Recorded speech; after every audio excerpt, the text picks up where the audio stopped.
I'll show you this continuum that I call eyes, ears, the skin, and expert. And sometimes when you're inviting a coach into your classroom, you're inviting the coach in because of their expertise.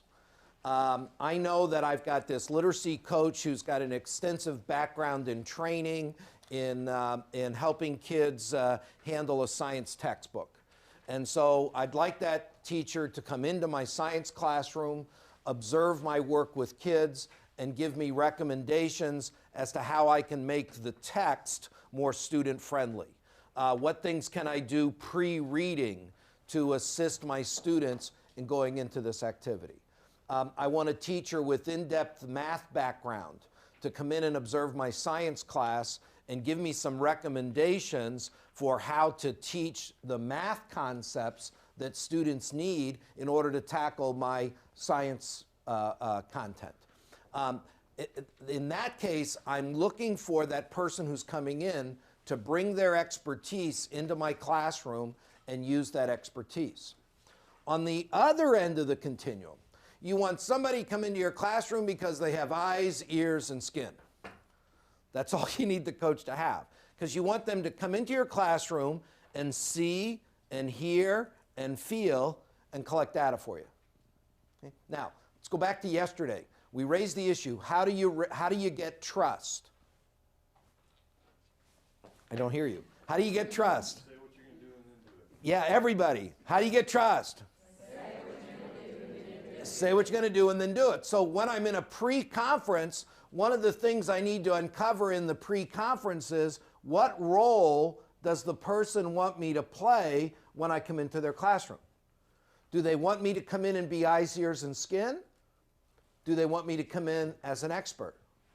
Or did the teacher and I go to the same training and we both have about the same amount of expertise? So in other words, we're more than eyes, ears, and skin, but I'm really no more of an expert at this than you are. We're going to be here in the middle. I use my pre-conference to help me figure out where we would be on this continuum.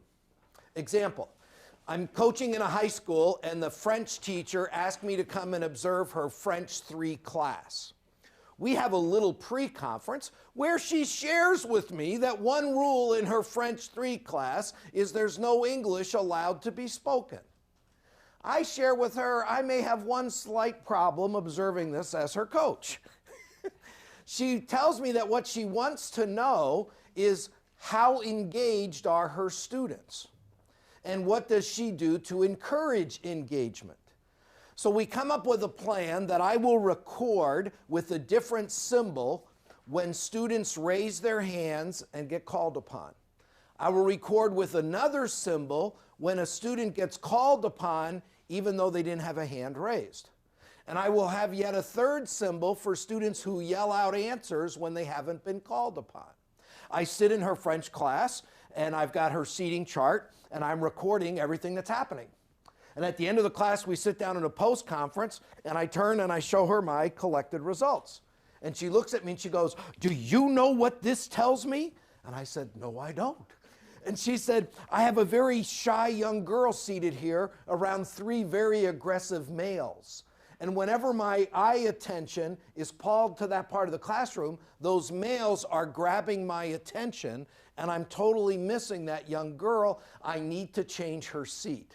Thank you so much." And I said, "You're welcome." I had no idea what I had done other than throw some symbols down on the page. In other words, I was eyes, ears, and skin, and she used her expertise to figure out what the data I collected had meant. Several months later, I'm in an elementary school, and a first grade teacher teaching a science class tells me she'd like to know about student participation. And I said to her, "Oh, I've done that before. Let me show you these symbols I've used for another teacher." She said, "Oh, that would be great. Would you come and do that in my class?" I said, "I'd love to." I go in, I start observing. About 15 minutes into the lesson, it dawns on me, this would be a much better lesson if she taught it inductively instead of deductively. What just happened? I just, yeah, some of you are saying I was evaluating her. You're correct. What happened is I switched from eyes, ears, and skin collecting data about student participation. I switched to an expert on how to teach a science class to a first grade classroom. Now, not only did I switch, but guess what? I just missed the last 3 kids who responded because I wasn't paying attention to the task that she had given me to do. I had switched over to expertise. The way that I build trust is I identify in the pre-conference the role the teacher wants me to play, and then I play that role. I will lose my trust if you invite me in to be eyes, ears, and skin, and I go expert. I'll also lose my trust if you invited me in because of my expertise, and then I play eyes, ears, and skin instead of using the expertise that I have that you invited me to share. The key part is that the pre-conference builds the agreement with the teacher as to the role the teacher would like you to play.